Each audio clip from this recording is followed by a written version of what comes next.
Yeah, I think the thing that I'm probably the most proud of was I thought the way they came out after the second half. As I told them, the team that maybe I first knew would have been up 30-7 and would have relaxed. And I challenged them, A, we have to build a competitive stamina to play for 60 minutes. And B, you have to love your teammates enough to get all those. The best part of that was seeing all those kids at the end getting, a guy like Maverick Noonan have a tackle for loss who missed a whole year with a knee injury, or the guys who walk on, or the guys who are on the scout team have a chance to play. So that to me was, everyone will be walking around the building with a little bit more, uh, vim and vigor because they got a chance to play. So that was awesome. There's a lot of good things in the game, obviously. There's a lot of things we had to clean up. One drive exposed us a little bit, just the tempo. They do such a great job with their tempo, and they're aggressive. I really like their team. We wanted to give all of our guys a chance to play, but, didn't want to embarrass them. Wanted to give Jalen, Grams had a chance to throw the ball some. And, they competed to the end. I really like their team. But happy with it for our guys to come away with the win and get all those guys in the game. So with that, I'll take your questions. I know it's first game, and you haven't had a chance to watch the tape. What's your general impression of the way that Dylan not only threw the ball, but managed key moments in the first half? There was some good and there was some bad, right? So like the best one was he three-way checked. He three-way checked the long run by Emmett, right? Like he checked it and then they kind of moved and he checked it back. And so then he checked it again and got us to that run. So like when you have a freshman that's checking and reloading things, that's an unbelievable job by Sat putting those kinds of things in. Great job by Glenn teaching it. Great job by Dylan learning it. And then also the O-line and all those guys being on the right call. There were some other things, like there was a 3rd and 2 where he heard RPO, the receivers didn't, so there were some of those moments, right? I thought the biggest thing was, I think until that last one, we were like 11 of 16 on 3rd down. I think we probably finished 11 of 17 on 3rd down. A lot of those were runs late in the game, but I think we had some really big 3rd down conversions. And then, I told you guys, I think sometimes people think maybe I say things and I don't really mean them sometimes because, I say a lot of things. But like with 8 seconds left in a timeout to take a shot in the end zone, right, that is saying that we're going to play the way we want them to play someday. And I didn't call a timeout and say, hey, now remember, hey, get it up, get it down. And he took a shot and boom. So I was really happy with that. So I thought for a first game for Dylan, a lot of great things. I think there's a lot of things we have to clean up as a staff, and we will.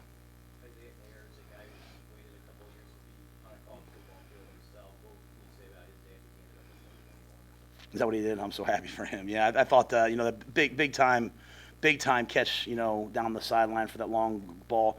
We also had a lot of pass interferences, right, where we extended drives by taking shots down the field. And he worked the middle of the field too. Some big catches on RPOs going up. He's not afraid to go up and extend it across the middle. I thought really we got a contribution from pretty much everyone. Big 3rd down by Bonner, big 3rd down by Nayor, then the shot to Banks at the end. So I'm really happy for Isaiah. He does everything right for us. When we got him, Mitch Cholinsky had known him at Texas. Said he was a great guy. He's been a great addition. And that receiving core, there was no jealousy out there today. It was just an amazing vibe from those guys. What did you think about that safety that kind of turned the game 7-7? Yeah, we've worked so hard on not fumbling the ball. And we talked all week about, hey, they're going to tackle us low.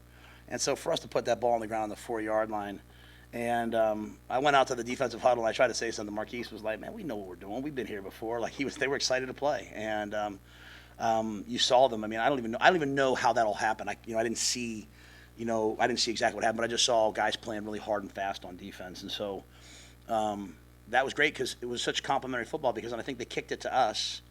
Jacory had a decent return, and then we went down and scored, right? So that was a 9-point swing, and that's kind of we want to go on runs. We want to score, stop somebody, get the ball back with good field position and score, or kind of like that, and that happened there. Matt, you had 33 carries across those 4 running backs. What did you learn about that group today? I thought they all made plays. The shame of it with Dante, he had that fumble, but he was really running well. Dante's done such a good job.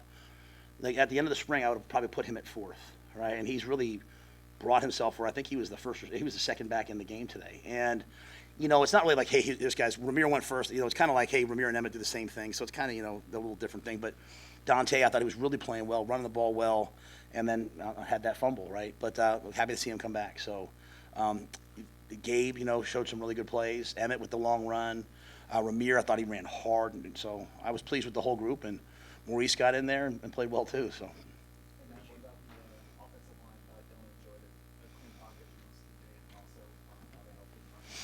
Yeah, I mean, I don't know what we finished with rushing, but I mean, I think with two, I don't know what is it. We finished with 507 yards, but with 223 yards rushing. I mean, I thought they were clean. This is a team that blitzes a lot. We gave up one sack where Dylan had to come out and we got beat on a late twist and Dylan signaled something, the receiver didn't get it. That's one of those things going back to we have to be cleaner at when you play, you get into Big Ten play. You can't have missed signals, so we have to improve. But had that ball gotten out, I think we'd have come away from the day with no sacks. And really, again, those 3rd and 12s, even we had that unfortunate OPI moved us back. It was like 2nd and 17 or 3rd and 17. We hit 2 plays in a row. I thought the O-line gave great protection. And our backs do a good job of chipping, which is really good. How beneficial was it just to be at home today in this type of setting compared to maybe a year ago you had to open on the road on a Thursday night sold out, just to kind of build this team the way you want to build it? Well, I think, first of all, I'll say this.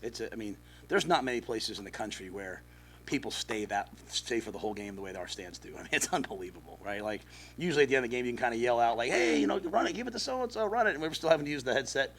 I mean, if you notice in the game, I started off with a single. You probably didn't notice, but I started off with a single, and I had to go to a double earphone today. It was so loud on the field. I mean, it was so loud. It's loud on offense. Like we put Heinrich in, and everyone got real loud. And I'm kind of like, I'm doing the old, hey, be quiet. But, but it was great. It was great to have that atmosphere, have that crowd. When you're at home, you have all those kids that can get in the game. Last year was really tough. I've talked a lot about that, but last year's now kind of over. So we got a chance to start at home. We got off to a good start. Coming in, some of the older guys were really happy. They were saying they had never really experienced that kind of a game where the game was over at halftime, really, and it was, they're watching all their young guys get in. They hadn't really, and maybe they have, I don't know, but they said they hadn't had that. We certainly didn't have that last year. This game last year, Louisiana Tech was 28-14 or so. It was good to see them, put it away. 0 for 2 on 4th down. What's the biggest thing to fix? I'm sorry. Yeah. I didn't hear what you said. No, sorry. 0 for 2 on 4th down. What was the biggest thing to fix going into Colorado? 0 for 2. We were 0 for 2 on 4th down. Yeah. Well, we had a couple. I think that maybe got by penalty. So, no, I think we're going to go for it on 4th. I mean, the last one was, at the end where we don't want to, we have the 3rd team guys out there, but there's a lot of things that we have to fix before Colorado. There's a lot of things we have to fix before Big Ten play. This is game 1. You make your biggest jump, before from game 1 to game 2. So, I just felt like with our team, we just really needed to play. Like we needed to get out there and play, see what it looked like. See what was good, see what was bad, and now we can go back and fix it. Like, I thought IGC did a nice job on the punt returns. I thought Corey was dynamic on the kick returns. So, you say, I thought we got close to maybe blocking a punt, So there's a lot of things, though, that I can go back now and say, okay, let's fix this. That's why I'll say, I'm sorry to interrupt to say this. That's why I thought it was really important at the end. Like, at the end, you don't want to embarrass the opponent, and they're so competitive. But I thought it was really good we at least got to kick a field goal. You know what I mean? Like, we've talked so much about kicking. To kick a field goal, I think, was really important for us. Sorry, Sam.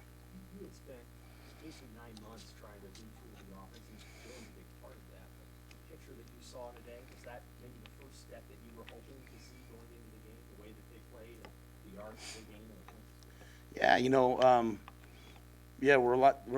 I mean, we're better than we were, right? And so, even the crew that was here, they said, hey, what do you want to see on offense? I said, well, last time you called one of our games, you called us a disgrace on offense. So, and they were kind of like, oh, we don't mean that. I said, no, we were. Like, I don't take that offense. Like, that's where we were. The thing I didn't do was overreact. I didn't fire Sat and fire everybody. I said, okay, we'll get a little bit better. And now you're out there. You see guys making plays. You see the O-line blocking, tight end. I mean, our tight end play today was excellent.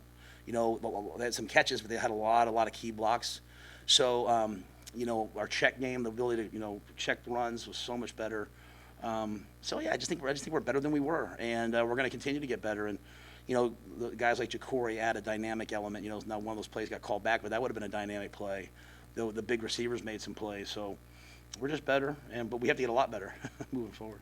What is +1 on the turnover margin today after? Yeah, and let me ask you this: did they count the safety as a turnover? Well, they should. I might do it in our building. Yeah, that seems like a turnover, does it not? I mean, I was sitting there because we were -1, and then we did that, and I was like, well, okay, we're even right now. But, yeah, and I was happy for Ramir. I mean, you're talking about a kid that I did not bring to camp. Okay, did not bring to camp, and really over his body weight, right? And even in pregame today, he said to me, hey, I'm 205, which is what I told him. I said, if you're 205, you can play. If you're 206, you can't play, right? Which is funny. Me fighting with guys about their body weight, like it's a pot calling the kettle black. But he made a play. He's a really good football player, and so I was so happy to see that. I mean, who else had one? Malcolm had one. So I mean, you know, that was good, you know, to be +1. And it's not like, sometimes you guys have heard me say +7. What I really would like to do is be like +1, +2 every game. You know, I don't want to have like, hey, we got 7 in one game and that skews the numbers. I just want to come out every game plus, because, you know, a lot of these games are going to come down to the last possession. If you can steal a possession, then you have a chance. And I think the safety is a way of stealing a possession. How much more important was it to reward these guys for the win? I mean, you worked so hard, obviously, and you actually got the fruit of your Yeah, but you know, they had to reward themselves. Like, they had to go do it, right? And so, I feel like, you know, there was such energy today in the meetings and the walkthroughs. This has been a great week of practice.